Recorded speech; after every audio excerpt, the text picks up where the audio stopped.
Hi, everyone. Welcome to the second session of this Implementing Android App Architecture talk. I knew you love architecture. I didn't know you love it this much, but I'm very happy for you to be here. So today, we're going to talk a little bit about architecture, why you care, or why you should care about all of this. We're going to touch on opinionated guidance, or what our team worked on. And we're going to move on to some controversial topics, like how to handle UI events and when not to use view models. For those new to this topic, architecture, when we talk about architecture, we are talking about how different parts of your application communicate to each other, the different boundaries that you create either with types, files, or modules, and then the different responsibilities that each part has. Throughout the presentation, we're going to use the open source Now in Android app. As you can see on the screen, you can select your interests. This could be topics, it could be authors, and then you are going to get a feed of news based on that. Apart from the UI complexity that you see here on the screen, there are a lot of things happening under the hood. We are going to fetch the news periodically from our server, then we are going to store it in our database so that we provide an offline experience, and if the user doesn't have internet connection, the news are going to be there, we are going to filter them. There are a lot of things happening, right? And having all that code in the entry point of your application, let's say an activity or composable function, might be a little bit chaotic. But even if you create different types with different responsibilities, if you don't pay attention about how to organizing all of that, your app can grow a little bit wildly. So we are going to play a game now. We are going to build an application from scratch as if we were playing Tetris. If we don't define a strategy, if we don't know how to place the different pieces on the board, we might start building our application like this. Our first feature, that then we are more details, more like requirements, integration with other parts of your app. There are more requirements. The team starts to grow. You start to add more screens. It can get a little bit a mess, right? You might get, like, for example, to me, to tell you the truth, this gives me a little bit of anxiety. What if I move one piece around, right? It's not going to fall down. It's not going to be destroyed. And also, like, if I want to add a new feature, where should I place it? But let's say, OK, this is fine. This app is working. Our users are going to get some value out of this. And then we publish it in the Play Store. Now we start seeing that there are some bugs happening. Those bugs are going to be difficult to track down because they might be happening in multiple places of your app, but also they might be touching different files. Not only bugs, right? You might start adding complexity. You might start getting some spaghetti code, high coupling between classes, mix of responsibilities. This is going to be technical debt that is going to be costly to fix in the future. But now, if we would have thought about strategy, here we have something like we thought about how to place the different pieces in place. We have a simpler to see architecture. We have a board perfectly aligned. We organized, for example, our features by color, and then we chose the tone depending on the responsibilities. But that doesn't mean, for example, if you have architecture in place, that bugs cannot happen. Bugs can definitely happen, but they are going to be easily recognizable. You will know where to go exactly to tackle that. And this is pretty much what architecture is about, right? Architecture is defining a strategy of how to organize the code in your application. But we know that you don't always get to start an application from scratch. You might need to deal with legacy code. And we know that. And architecture as well is a good way to abstract that legacy code away. You might have it there centralized in one place of your application, and the rest of the app doesn't need to know about this. But someone like, OK, so the benefits of this is going to be that it's going to improve maintainability, quality of robustness. It's going to allow the application to scale. So if you get more teams, more people contributing to the same code base, architecture is a good way to have a consistent pattern throughout your app.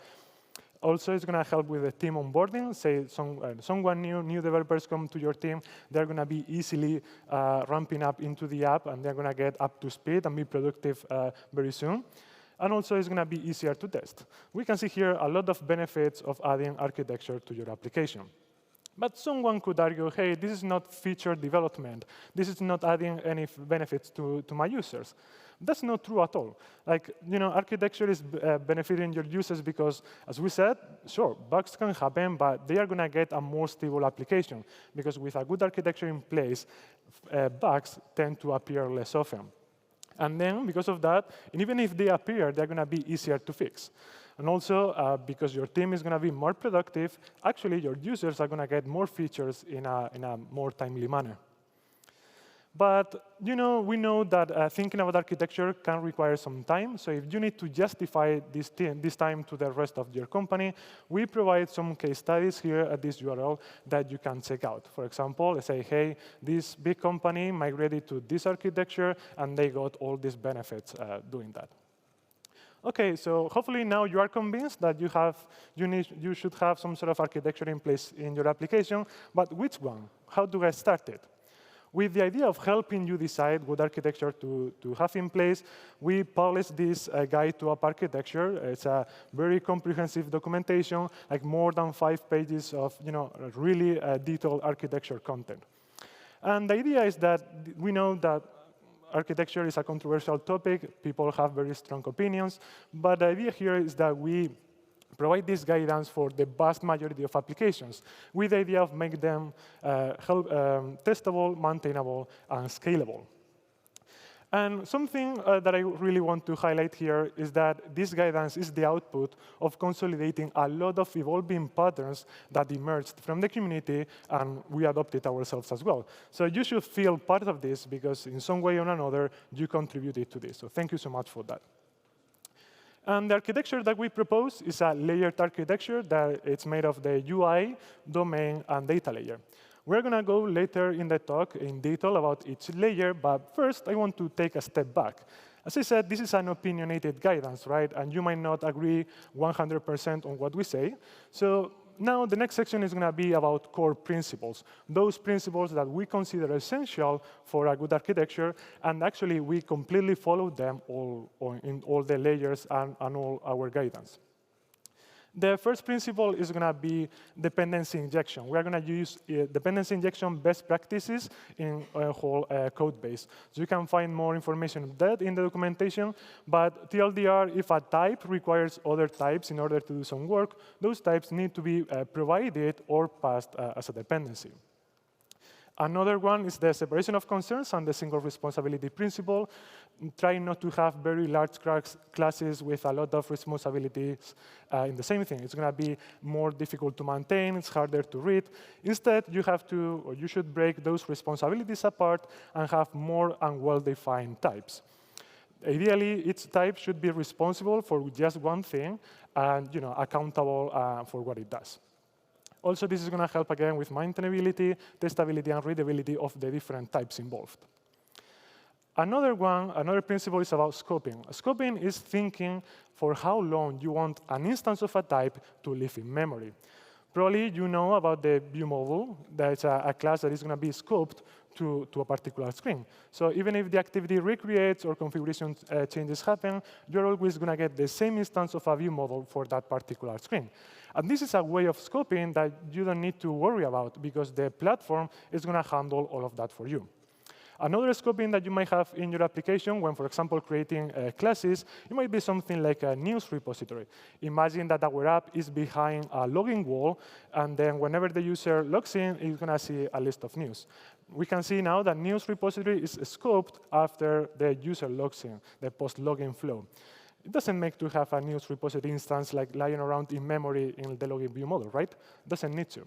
But some other classes might need, for example, the user repository that might provide information about how to, the state of the user, or like functions to log the user in or out. This is typically called, whenever it's scoped to the whole application lifecycle, a singleton. And this is actually a common pattern. If you use DI frameworks, most of them do the heavy lifting for you of handling this scoping. But if you implement manual dependency injection, you need to make sure that you handle the lifecycle of the different types that you create manually. Cool. The following principle is the single source of truth. Whenever you define a data type, you have to define an owner for that data. And only the owner will be able to modify and mutate that data. And this is done by exposing the data in an immutable way from the source of truth. And the source of truth is going to protect the rights. So the way to do that is by exposing functions that other types can call. For example, the source of truth for the news data now in Android is going to be the database. An example of this, we can see the news resource DAO with the get method, which is a query which is going to return a flow of a list of immutable list of news entities. And then in order to update some elements in the database, you can call this function. But only the source of truth can modify the data, the database internally, of course. OK, so how does that immutable data flow into our application? We say that data usually flows from the higher scoped types in your hierarchy to the lower scoped ones. So in this case, we follow something that we call unidirectional data flow, where state or data flows only in one direction, from the one I said, from the higher scoped to the lower scoped. And in order to modify that state, that data, we are going to receive events that are going to flow in the other direction. This pattern is going to guarantee data consistency, but also it's going to make everything so much easier to debug. So for example, when finding bugs, you know where to go, to the source of truth. Cool. The APIs to use here in the data flow, you can use flow whenever data can change over time. And if not, you can use regular calls or suspend functions. That's pretty much it. For example, suspend functions, if you have to do one-shot call, a flow if you want data to get updated. OK, an example of this, you can see the query method, the get news resource stream, exposes a flow. So the data can change over time. Whenever it's happening in the database, it's updated. And then the update function is going to be a suspend function. This is because Room supports flow and coroutines. Cool. Whenever you want to update and set an event to update some data, the source of truth might not be able to fulfill that request and might throw an exception. The APIs that we are going to use here is that the built-in coroutines exception handling mechanism, where the source of truth is going to expose or throw an exception, and then the type that triggered that event might need to handle it gracefully in the best possible way. Lastly, each type, we said for the threading policy, each type should be responsible for its own threading policy. The type itself knows when they are performing long operations and when they might be blocking different threads. And because they know that they are doing that, they are the best type to decide where to move that computation to. It could be an IO thread, or it could be another background thread. And so this is going to make that other types are going to be this API is going to be main safe, that meaning that other types can safely call these APIs from the main UI thread, for example. An example of this could be the fake network data source, which is exposing this function to get topics. And because it's doing some decoding from string that might take some time, it's moving the execution to the IO dispatcher, for example. Lastly, sometimes we get a lot of questions about what to do in the UI, MVI, MVVM, what happens there. Our recommendation is to use unidirectional data flow we saw before, where state goes in one direction and events in another one. MVI or MVVM are UDF, unidirectional data flow compliant. So if you are using them, it's all good to go. Cool. And the thing is that we are going to show here compose code throughout the presentation, but the idea is that all the guidance that we are going to be giving, it's going to be applicable to both views and compose. We've been talking about architecture. We've been talking about why you should care about it and the core principles that we used very heavily to develop our guidance. Now we are going to move to the implementation side of things. Do you remember this slide? We proposed this layered architecture with the UI, domain, and data layer. And we're going to start from the bottom of it.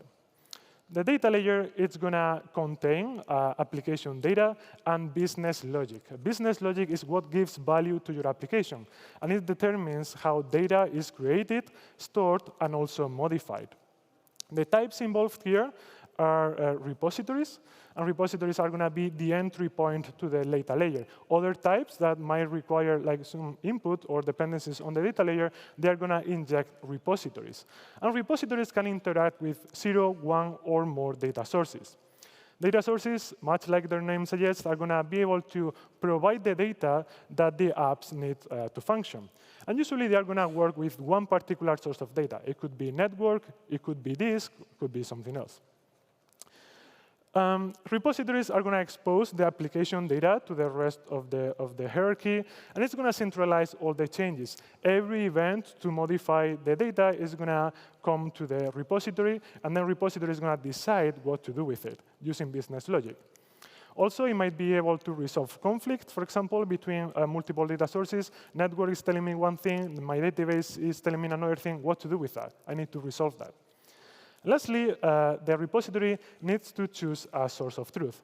A source of truth is where the data is going to be read from. It could be, for example, the database, if you are providing an offline-first experience, but it could also be an in-memory cache. Cool. And repositories usually are of one type. It could have a news, authors, or topics repository.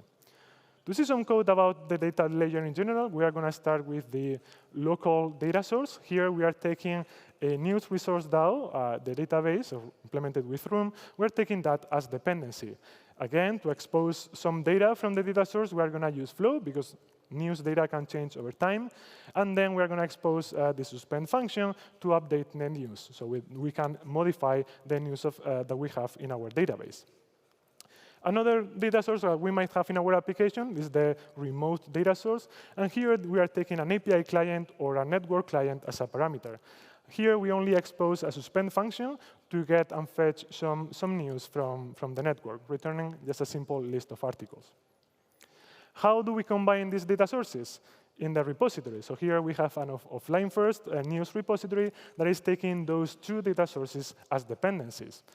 This repository, because it's offline first, is using the local data source as the source of truth. So basically, we are exposing the news stream to the rest of the application, getting the information exactly from the local data source, returning a flow, a list of articles. A function that it exposes this repository is in order to refresh the news from the network. Simple suspend function that is going to reach out to the network using the remote data source. We're going to get the response backs, and we respond back. And when those news are going to be updated, I'm going to update our database with that. You can see how refresh news doesn't return anything, returns unit. And that's because if people or other classes are interested in the actual news, they might need to subscribe to the news stream, because this is the only way how we are exposing data to the rest of the app. If you're more interested about the data layer, we have more information in the documentation. We have the link above. But also, we produced an architecture math skill series in YouTube. So if you prefer the video format, Jose Alcerreca produced the data layer episode. So check it out. So if the data layer is going to contain application data, and it's going to contain as well business logic, the UI layer is going to expose, or is going to display that application data on the screen. And the different types involved in the UI layer are the UI elements. That could be views or composable functions, if you're using Compose. And then this generic stakeholder concept that we've defined. Stakeholder is going to be responsible for handling logic and exposing state to the UI elements. We're using stakeholders as a generic concept, but for simplification, in this section, we're going to use the view model as an implementation detail. We will see later which other implementations you can use in your app.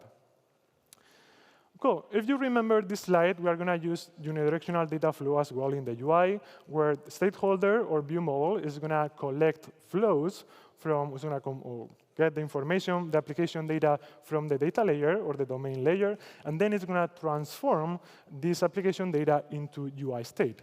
And the UI state is going to reflect exactly what the UI requires to show on the screen. It could be application data, or it could be something else, as we will see later.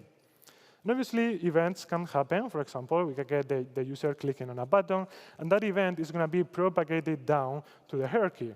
It's going to reach the source of truth for whatever data needs to be modified. For example, following an author.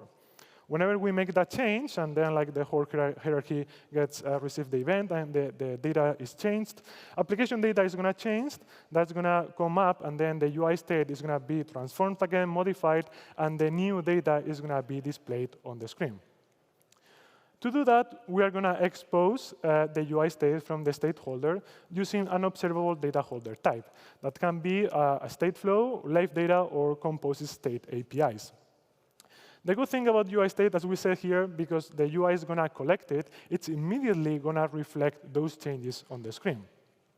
And why an observable data holder type? The idea here is that this type is going to cache or is going to keep in memory the latest UI state that is going to be displayed on the screen. So that, for example, if the UI goes away or goes through a configuration change, when it comes back, the latest UI state is going to be immediately available so that the user doesn't lose all the state that they had before, previously. OK. So for this part of the presentation, we're going to see an example of how we implemented the interest screen, for example. Here we have topics and people that the user can follow. The interest UI state for this could be either the screen is loading, empty, or showing some interest, some information on the screen. This UI state is going to be exposed by the view model using state flows. You can see here in the UI state field. In order to create this information, to create the state flow, the view model requires some information, some application data from the data layer. So it's going to inject the authors and topics repository. And with that data layer, with those classes, it's going to create the UI state. So here we use the combine flow operator to get authors, followed authors, topics, and followed topics. With all of this, with these 4 streams coming from the data layer, we are going to perform some business logic, and then we are going to end up creating a UI state that the UI is going to show. The thing here is that combine is a flow operator that is going to return a flow, and we need to expose this as state flow. So the idea is that we are going to use the state-in operator, where we are going to pass the view model scope as a scope, and this is going to do that this UI state flow is going to be in memory for as long as the view model scope is going to be active, alive as well. The initial value is going to be loading, because while data is being processed, we want to show some sort of loading spinner in the UI. And then lastly, we are going to configure the starting policy of the stating operator with the while subscribed 5 seconds. If the UI is not there, for example, if the UI moved in the background and is not there for more than 5 seconds, what we are going to do is that with this while subscribed 5 seconds, is we are going to cancel the upstream flows. We are going to cancel those streams collections that we were doing to produce our UI state. Because if the data doesn't need to be displayed on the screen, we might want to free up resources in our data layer. We don't know what's happening. It could be a WebSocket that we don't want to maintain active, or it could be something else. So the idea is that if we are not using the data, it might be a good idea to free up those resources. Then in the UI, we're going to see here, for example, the interest screen implemented with compose. This composable function is taking the view model as a parameter. And the way to collect the UI state is going to be by using the view model UI state, collect a state with lifecycle API. This API is going to collect from the UI state, and then it's going to cause a recomposition every time that the UI state gets a new value. Depending on the state, then we're going to show either loading, empty, or interest, depending on what it is. But probably you are not familiar with this collect a state with lifecycle API, right?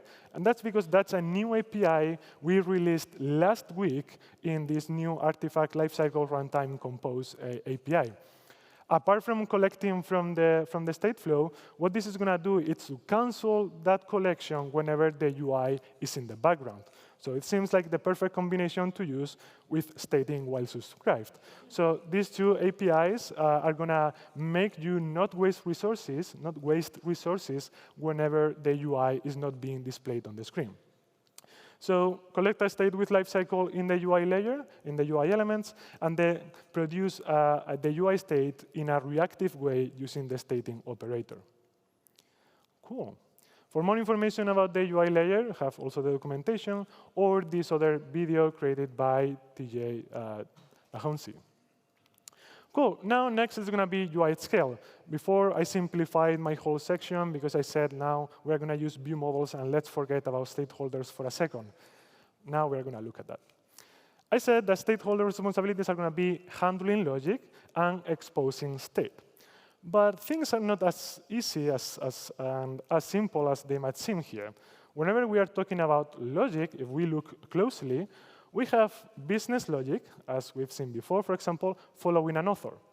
And in the view model, probably you are familiar with this pattern. You might have this function that says follow author.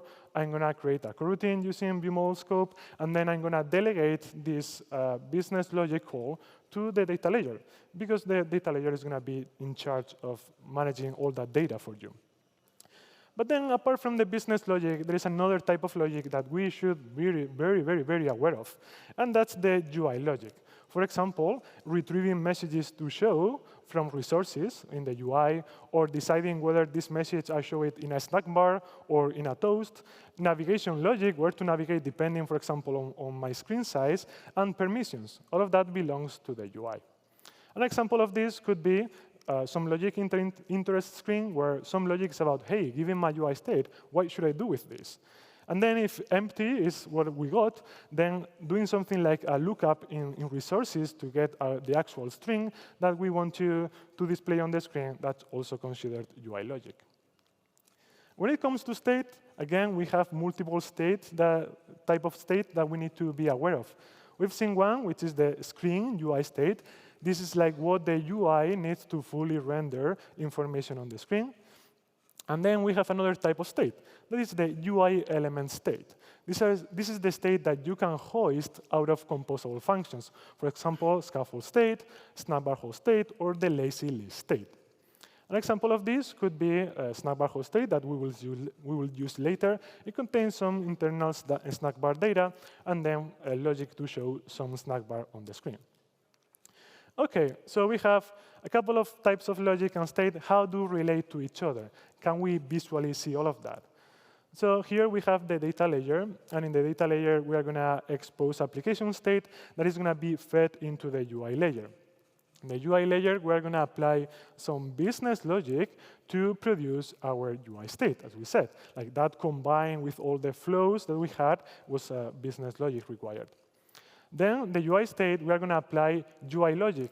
And that's because the UI logic, I forgot to mention it before, it's how we display information of the screen. How do we display state changes on the screen? So if the UI state change, how do we display that?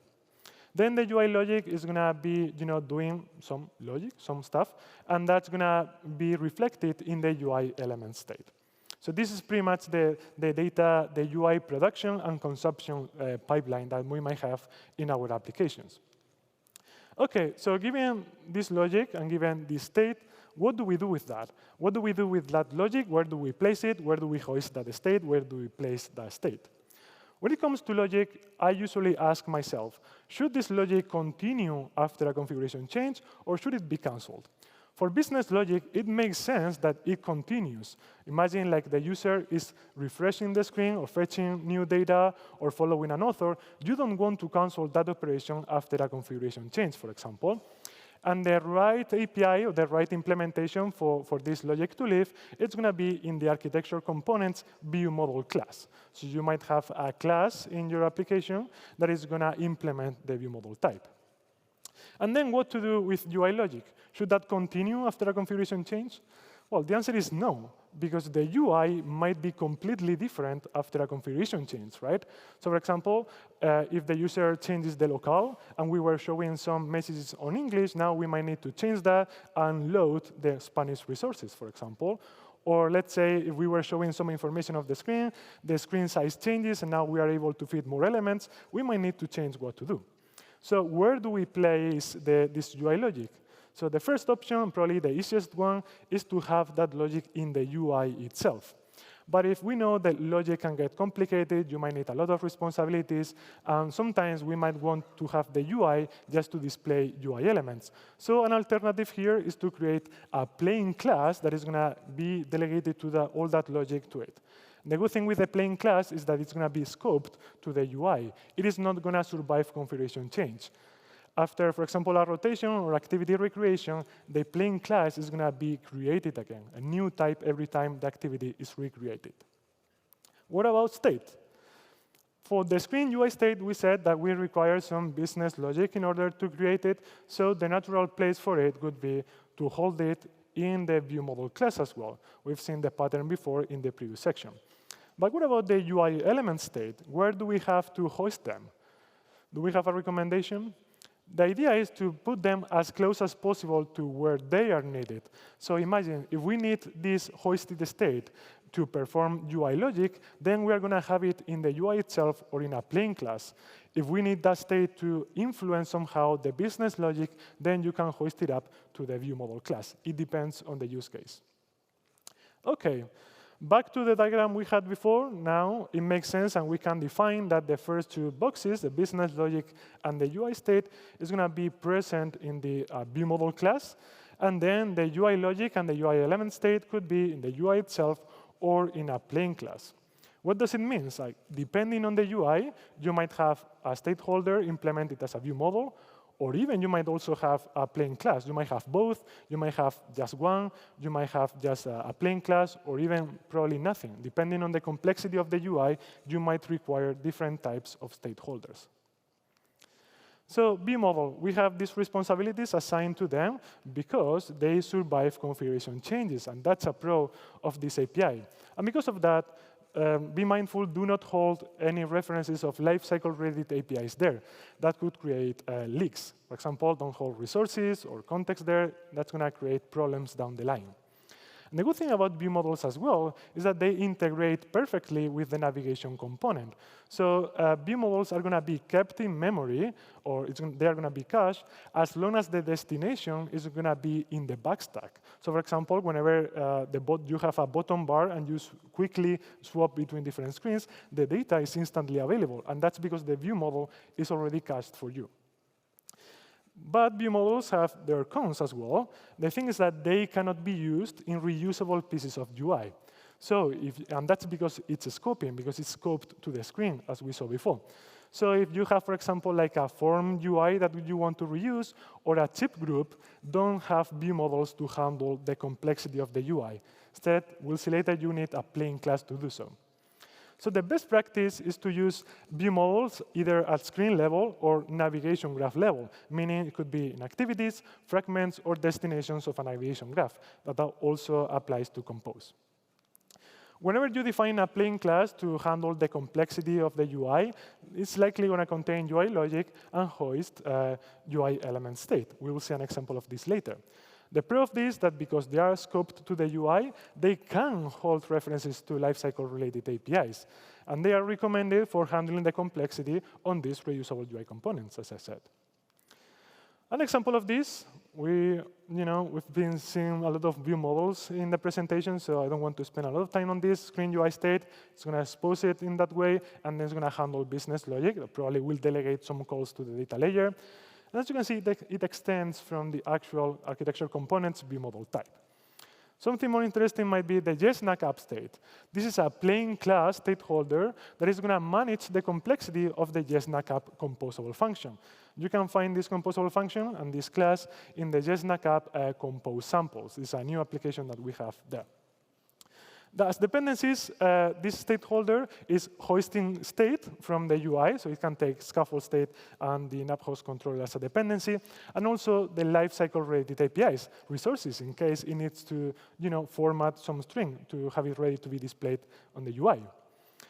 Also, it can expose some other state, for example, the bottom bar tabs that is not related to application data, so this is OK. And it contains UI logic. In this case, should show bottom bar. The good thing about this is now things start to make sense, is that it uses the navigation controller to define whether or not the bottom bar should be shown. And that's why it makes sense to hoist the navigation controller at this point, or at this level, because it is needed to perform this UI logic. Another type of UI logic we might have is set navigating to another screen. That's all good. Usually, when you define these kind of state holders in a composable function to use in Compose, you would expose or you would create this remember function so that you can reuse the same instance of the state holder across recompositions. But be aware that they are going to be creating a different instance when the activity recreates due to a configuration change, for example. OK, how to use this state holder in the UI? Here we have the YesNACApp composable function. Here we are remembering the YesNACApp state. And now here we can use the state hoisted in the state holder to provide it to other composable functions, for example, scaffold state. And then in the body, in the bottom bar body, we can perform some UI logic and then have some UI element state that are going to be exposed from the state holder. As you can see now, the UI, the composable function, is simple. All the complexity has been delegated to the state holder. Now you can test your state holder in isolation and all of that. The UI becomes quite simple, readable, and easier to understand. OK, TLDR, for view models, they should contain business logic and expose screen UI state. And if you have to deal with UI logic or hoisting UI element state, you can use plain stakeholder classes for that. Cool, hope that's clear. Now we're going to move on to UI layer events. And here in the UI layer, we can have different types of events. The most common one is the user events that are triggered in the UI elements. For example, the user clicking a button. If that user event requires UI logic, that's going to be delegated to a plain stakeholder class, or it could be handled in the UI itself. That's fine. For example, imagine the user pressing the next button. Next button is a navigation call handled in the UI. And then if the user event requires business logic, then that call is going to be delegated to the view model. And the way to do this is because the view model is a higher scoped object than the UI, we can follow UDF, Unidirectional Data Flow. How we do that? As we see before, the view model is going to expose a function, then the UI can call. Easy. But then there are other type of events that we can find in the UI layer. And usually they are called view model events, although I prefer to call them something like commands. This is like something like a command that I want the UI to do. For example, show the loading spinner, or show like a loading animation, or telling the user, or telling that there is some message to show to the user. But here we have a problem, and the problem is that the view model doesn't have a reference to the UI. We are not in model view presenter pattern.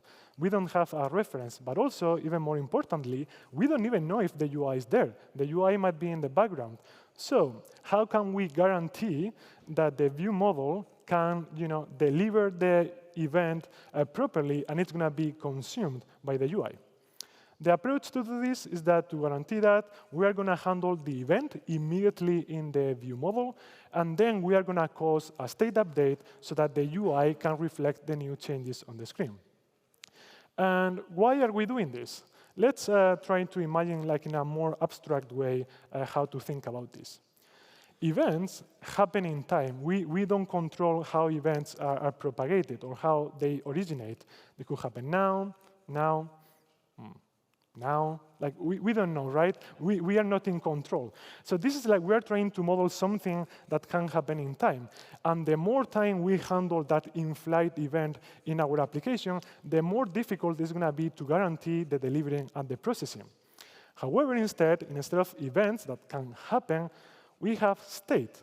And state doesn't have a notion of time. State is or it isn't. It is there or it is not there. There is no in-flight operations. And that's pretty much the whole reasoning behind the approach that we are following now. State, because we are following UDF, this is the safest way that we can communicate with the UI. So we're going to see a couple of examples now. We're going to see, for example, how to tell the UI that, hey, we are loading some data. We are doing that with this is loading a Boolean flag in the UI state. So here in our for you view model, another view model in our application, I'm simplifying the code and I'm creating and exposing the UI state using a mutable state flow just for simplicity.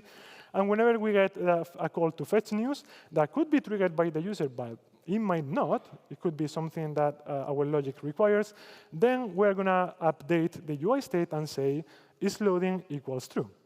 Here the view model is in fully control of when it's loading data.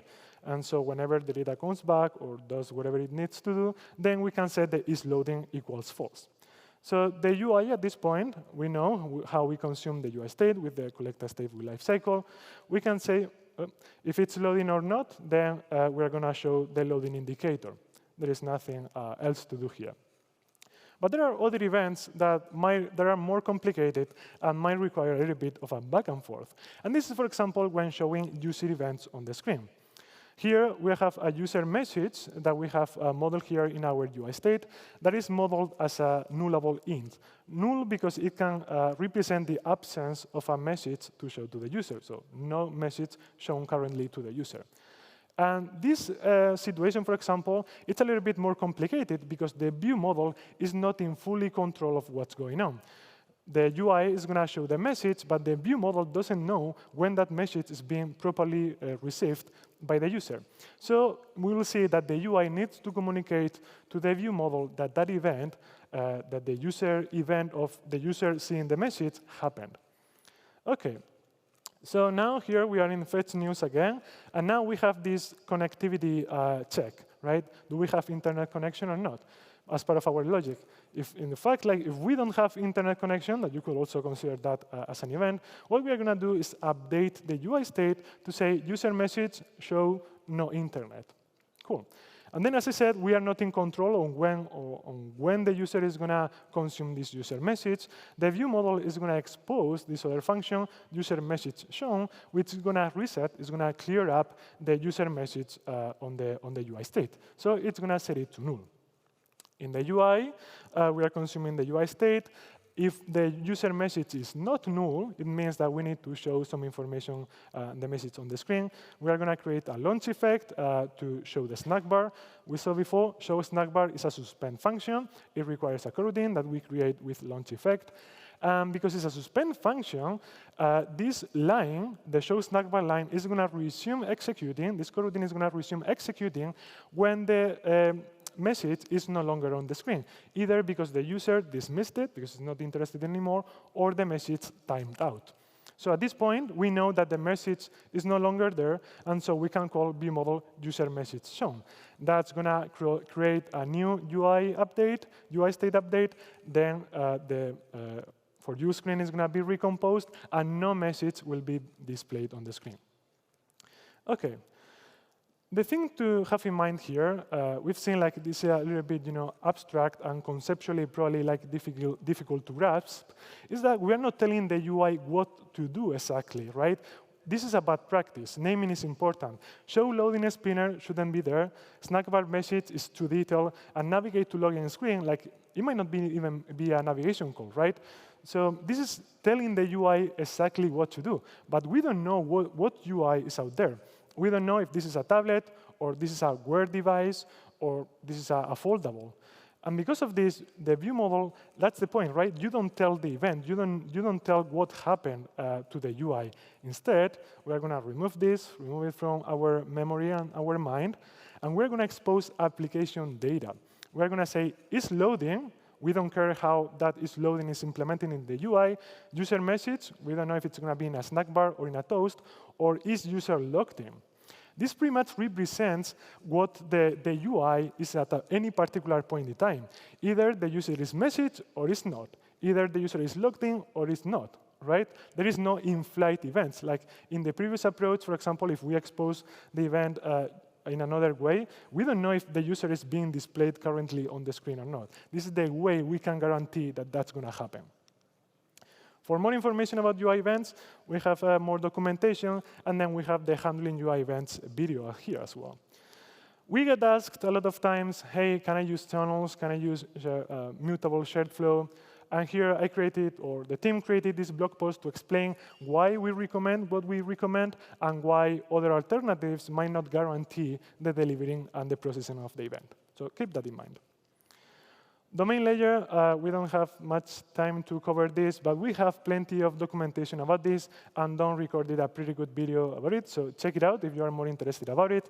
TLDR, the domain layer is just trying to simplify the UI layer. Whenever it needs to reuse some logic, or the UI is doing really complicated stuff, you can use the domain layer to simplify all those interactions.